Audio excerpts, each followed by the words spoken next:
Hi, everybody. This is Jason Stakowski and DiaSport's Behind the Pump podcast. Joining me today is Brodi, Keefe. Hey, guys. And we're here to talk about diabetes and being an athlete with diabetes.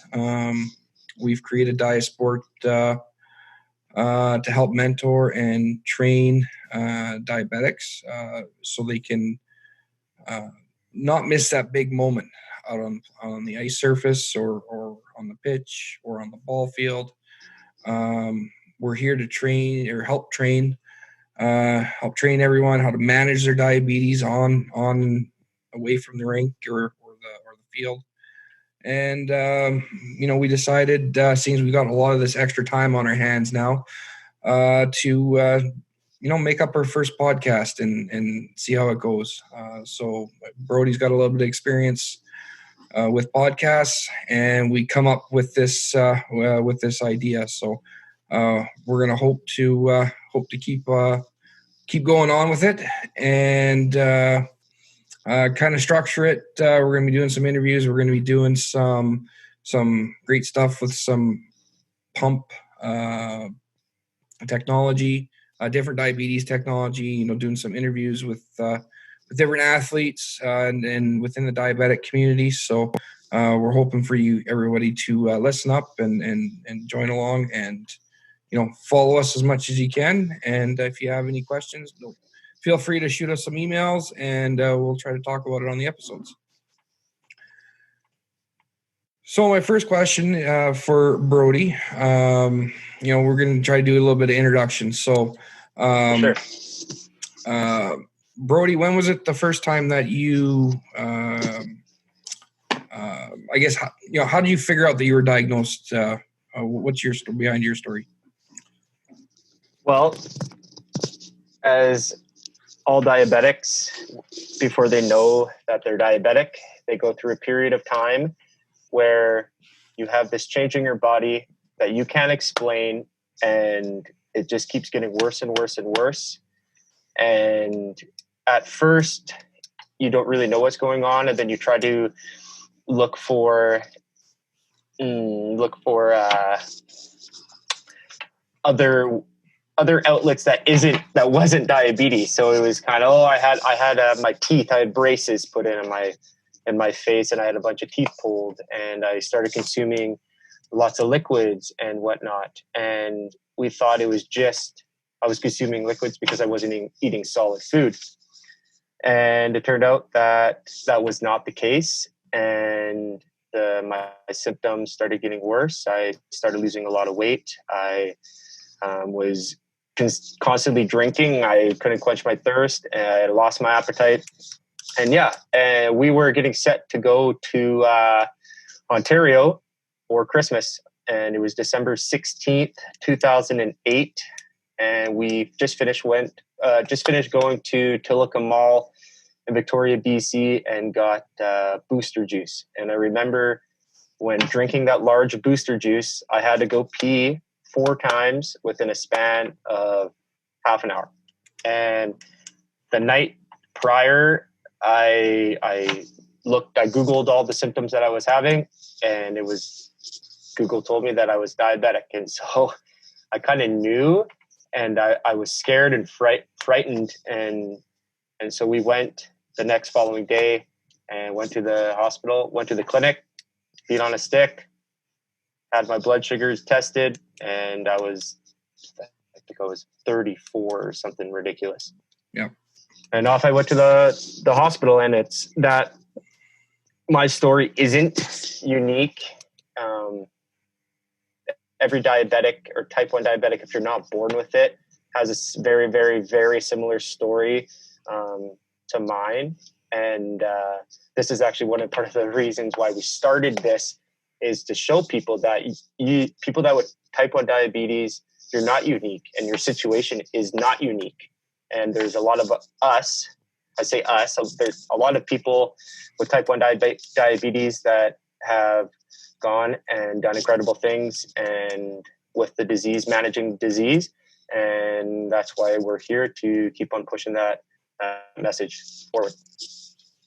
Yeah, so it doesn't seem as it seems really similar to the way Curtis was diagnosed. And anybody who's followed us on Instagram or Twitter or Facebook, my angle, where I come from, is I'm a parent of a type 1 diabetic, and Curtis was diagnosed 2 years ago. Pretty much identical symptoms to what Brodi just talked about, and he was getting up to the bathroom, peeing a lot. We didn't really know what was going on. We were going through a heat wave here in BC at the time, and he he did lose a little bit of weight, but he was going through a growth spurt as well. So we were going camping. It was June, right at the beginning of June, around Father's Day. We were going camping up near Kamloops, and same situation as that. He was drinking water and bottles of water, and I think he drank 4 of them within a 4-hour span from Vancouver to Kamloops. And he just we had to pull over like 3 times to go to the bathroom. And as soon as we got there, we knew something was off. Same thing. You Google all the symptoms, and the first thing that pops up is type 1 diabetes. So, we end up cutting that trip short, and we come back and took him to the hospital here on the island. And same thing. His blood sugar was 36. So, he ended up spending the week in the hospital. They said, he was very lucky. He wasn't in as bad into ketoacidosis. Mm-hmm. So, we were really lucky and really fortunate in that aspect. So going along the line, so I know you grew up playing soccer. Yep. So how did that present? How did becoming a diabetic, when you learned you were diabetic, how did that present to you with being an athlete? It wasn't my first thought, for sure.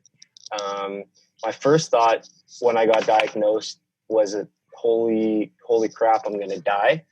Because my only knowledge of the disease before I got diagnosed was someone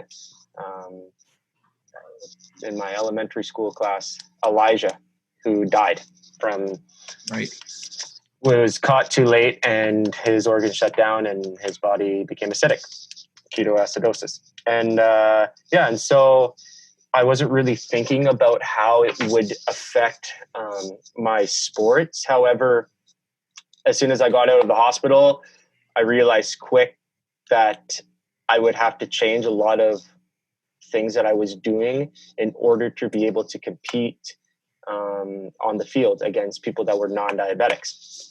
And at first, I did not understand that. I did not understand that my diabetic management would reflect on the field.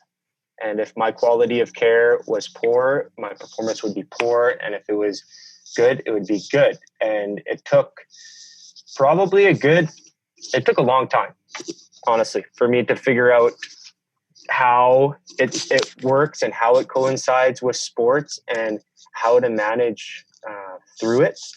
And it's constantly changing. The disease constantly changes. It reflects your movement and your intake and everything. And so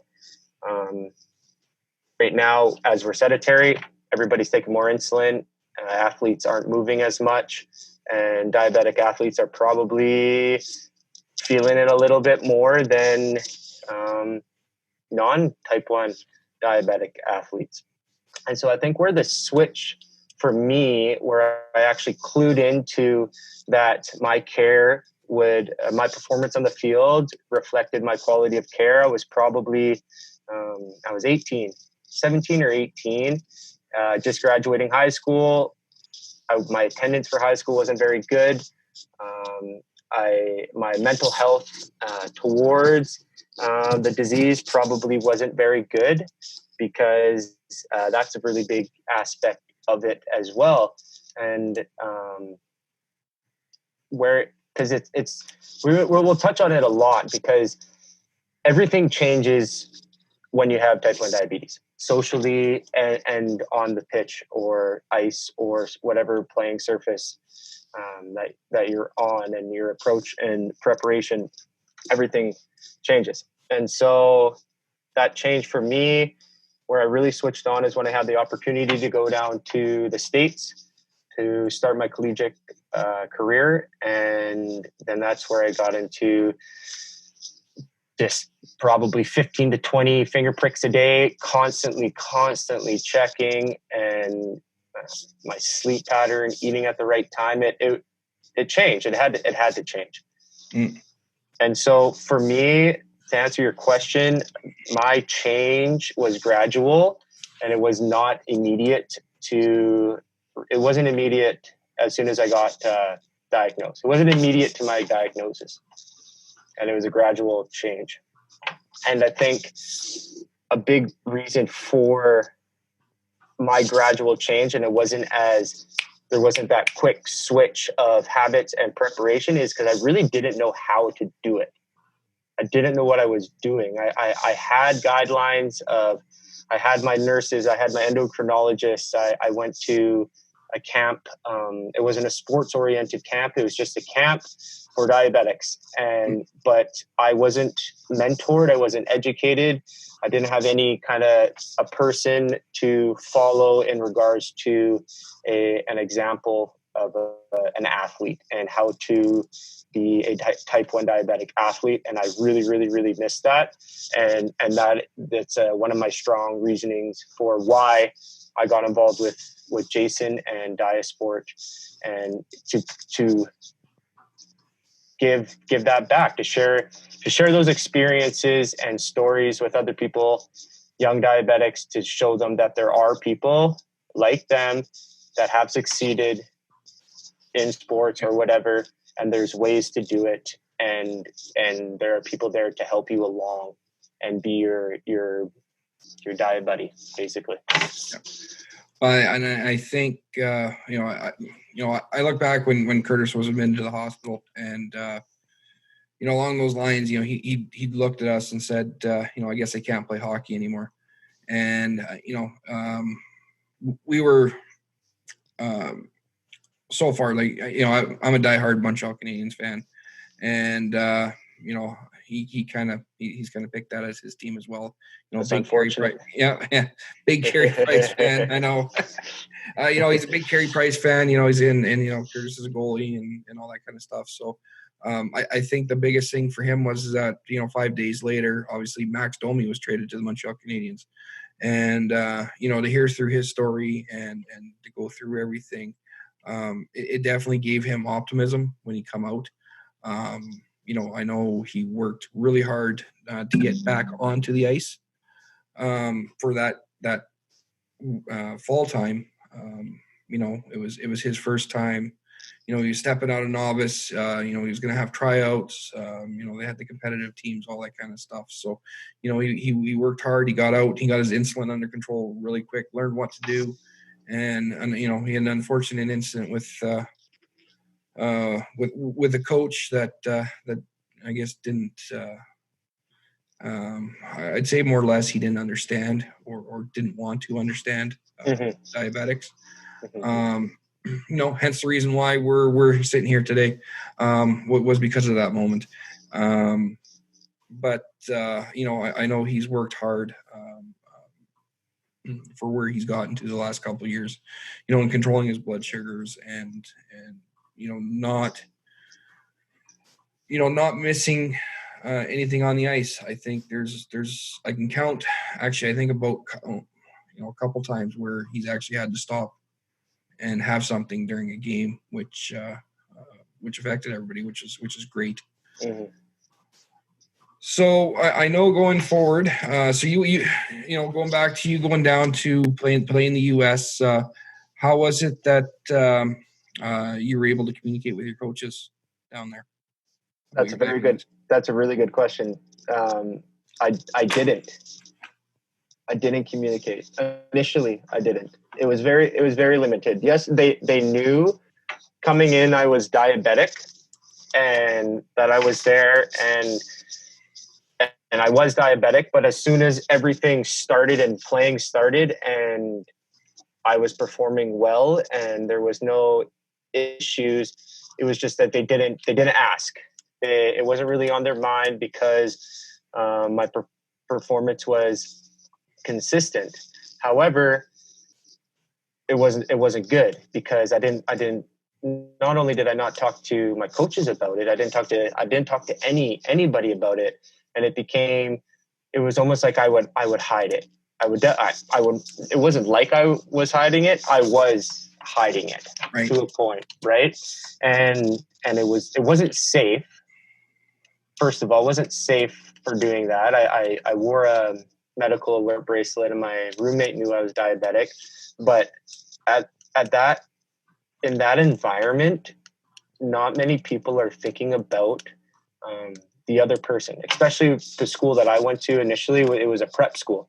So everybody's competing for the top 11 spots in order to get looks from the next schools for scholarships. So people cared, yes. However, they weren't necessarily, like, it was cutthroat. Right. Sure.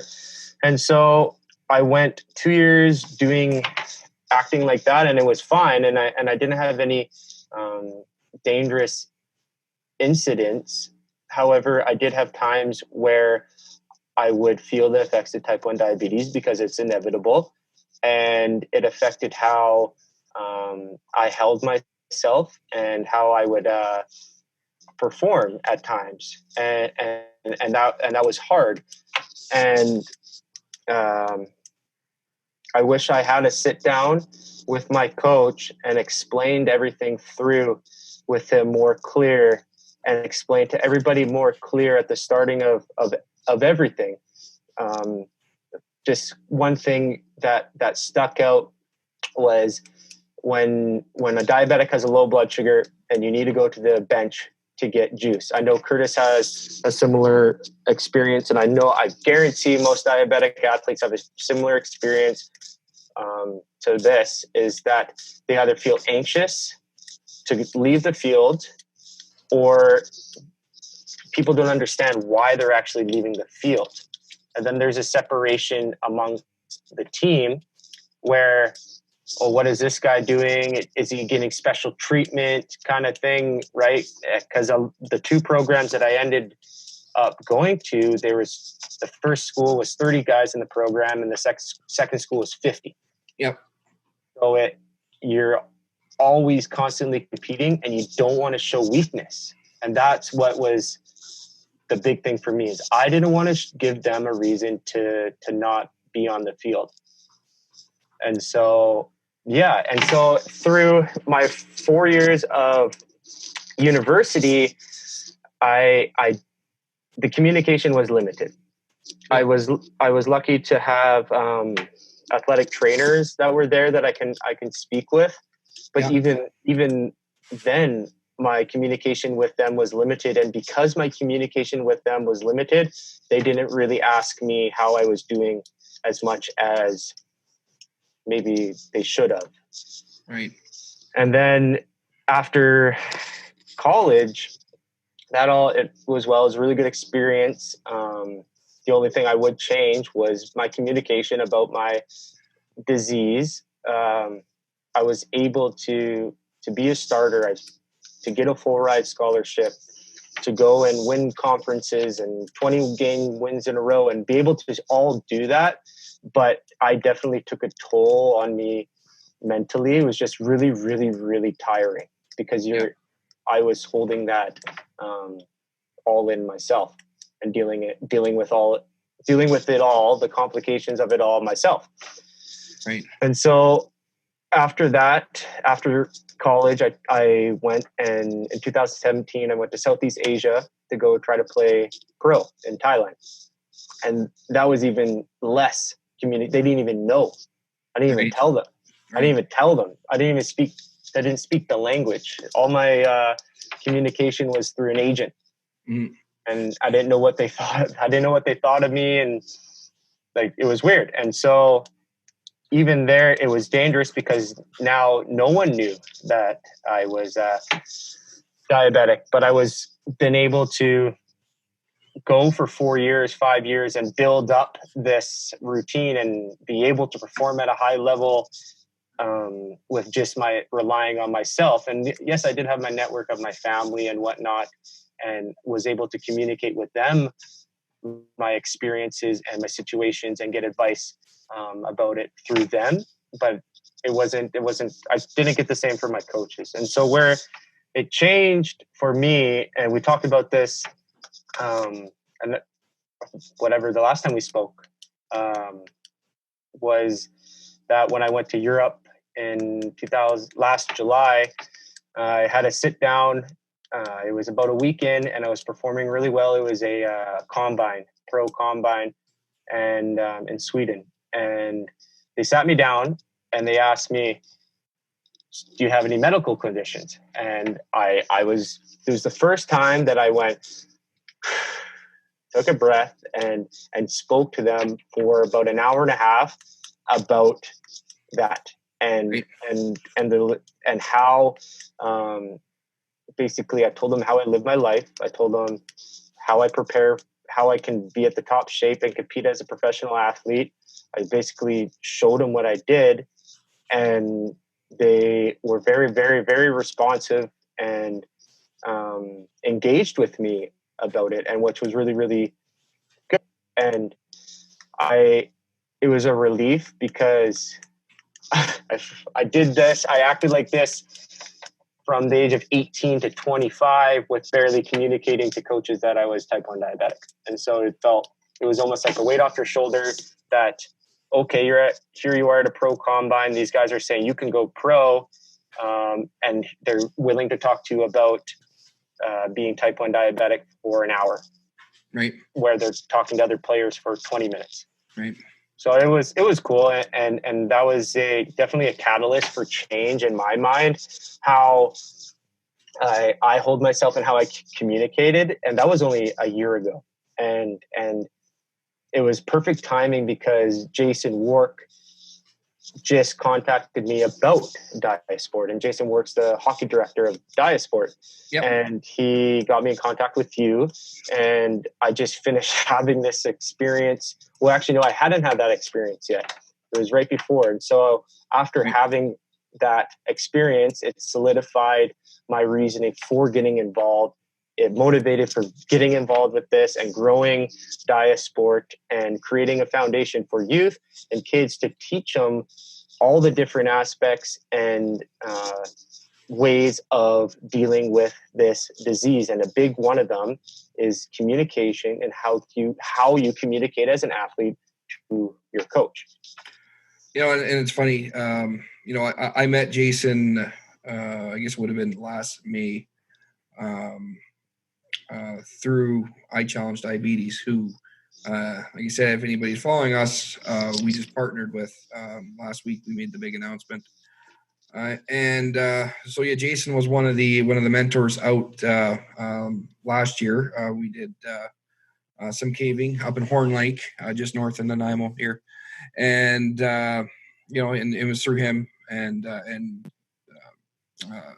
the founder for iChallenge, Chris Jarvis, who I think has much of a similar story. I think his goes back a little bit further.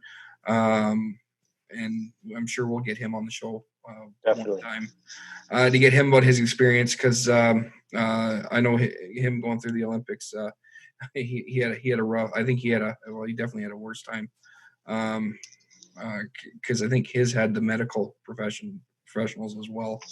But we'll get him to tell his story another time. But so I met Jason through iChallenge last year, and he'd volunteered. So we did run a hockey camp last summer through a different title.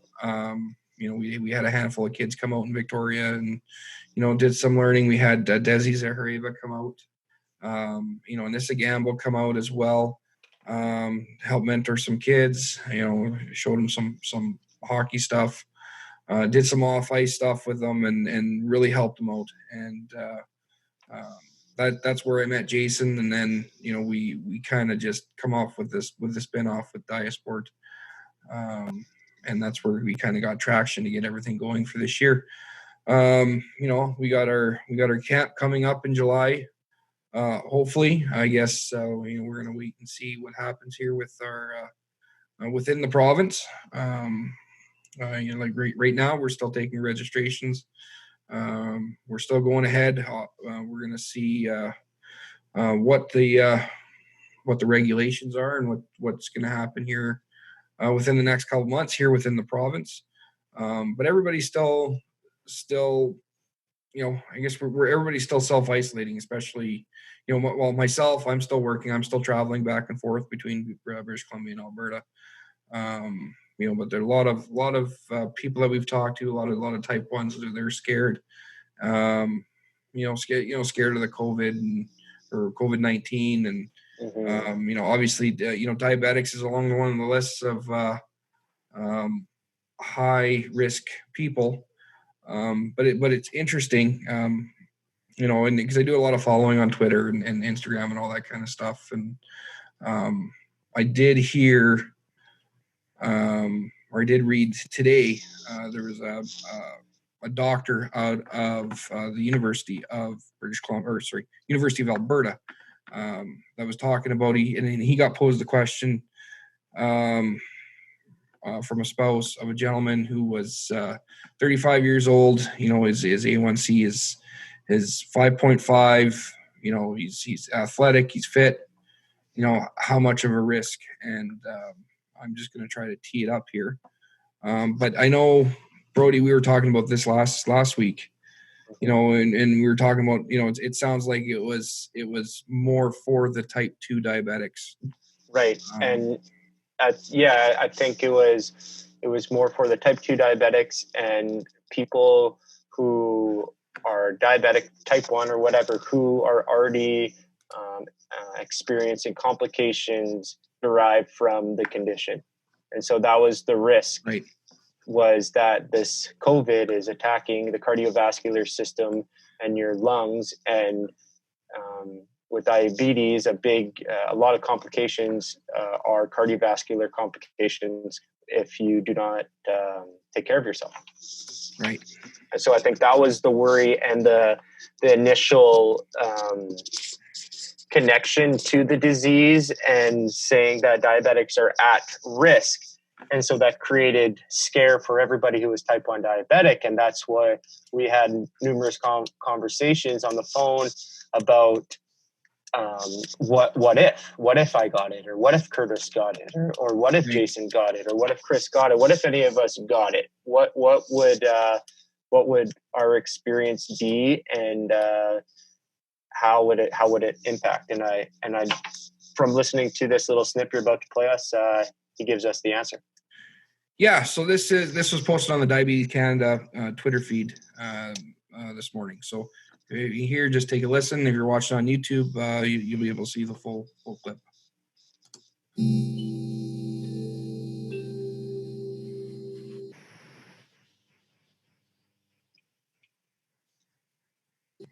I think some of the information we've had about outcomes in people with diabetes may reflect people mainly with type 2 diabetes. I think the other thing that's worth remembering is that much of the bad outcomes that have happened for people with diabetes are in people who have lots of other comorbidities. So young people who are fit, who don't have complications from diabetes, I think I would not consider them to be at particularly high risk for contracting COVID-19 or from developing complications as a result of infection. However, this infection does seem to be very unpredictable. And while bad outcomes and deaths in people who are old and frail with other diseases does seem to be quite common, we do see, unfortunately, young people who are becoming affected quite severely. So given that unpredictability, I would not consider this young, healthy man with well-controlled type 1 diabetes to be particularly vulnerable.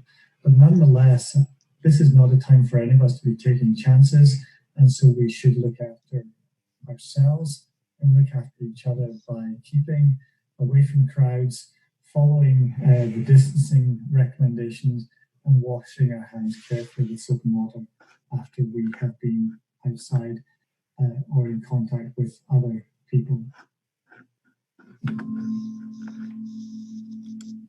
Yeah, that's awesome to hear for someone like myself who decided to go into EI, and because of the uncertainties, and took a hit income-wise in order to prevent not getting it.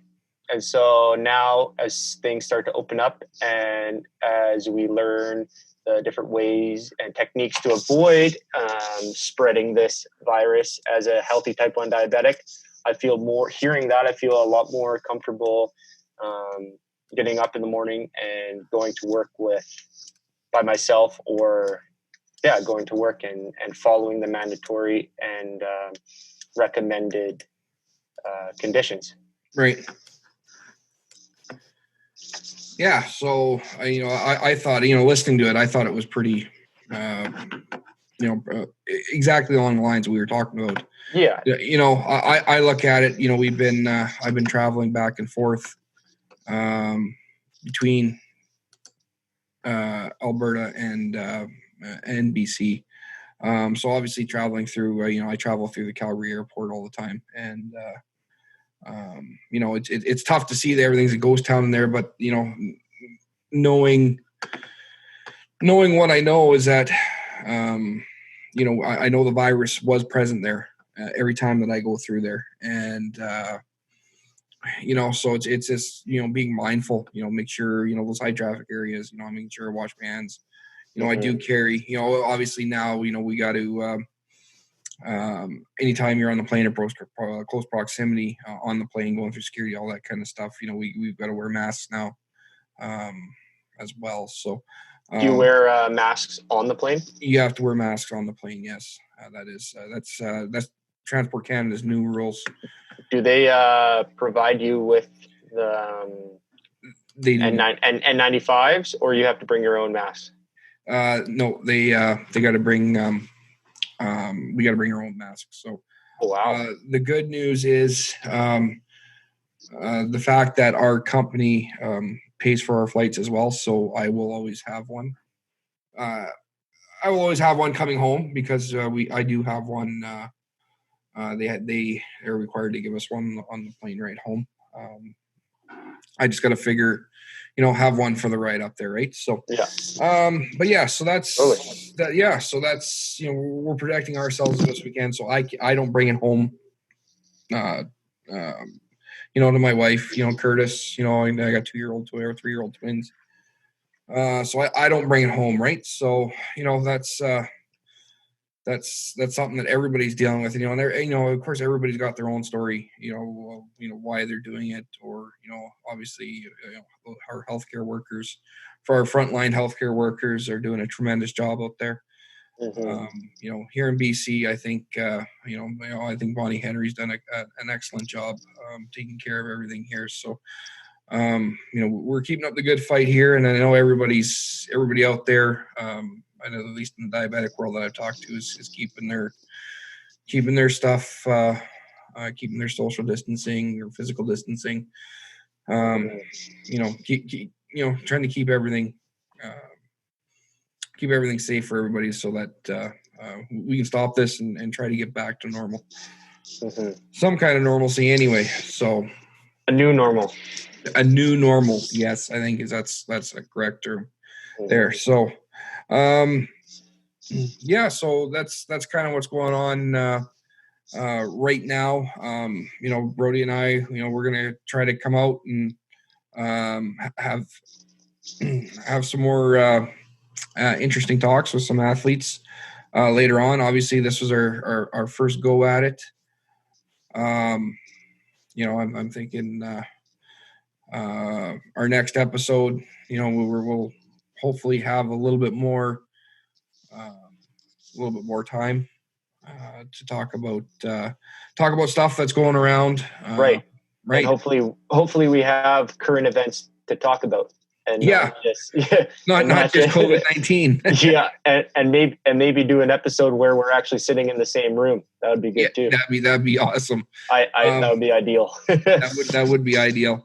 But yeah, so we're gonna queue up some athletes to interview. Because like I said, I know there's a lot sitting around right now, looking to do some talking. So yep. We're gonna come at you. We're gonna come at you with some technology. There's different technology coming out. I think everything's pretty much on hold right now, but we had some good releases over the last year, at least here in Canada, anyway. We had the T Slim pump come out. We had the Dexcom G6, which I think everybody was waiting for.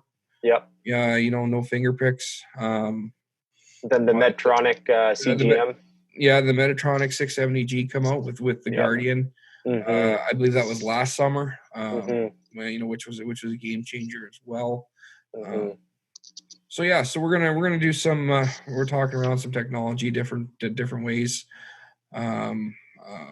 People are managing their diabetes, and hopefully we'll have some good insights. And again, if you want to visit us on Facebook, you can visit us at Team DiaSport, at Team DiaSport on Twitter and Instagram as well, and info at teamdiasport.com. We've also got some recipes. If you're quarantined right now and you want to do some different recipes, different food ideas. We got some input that our dietitian created, with also some entries from Jason. I think did one as well. One of the diabetes students, dietitian students over at UBC. She's a track star, Jamie Hennessy. She's also contributed some great recipes too. So make sure to check that out at teamdiasport.com. And hopefully we'll talk to you next time. Right on.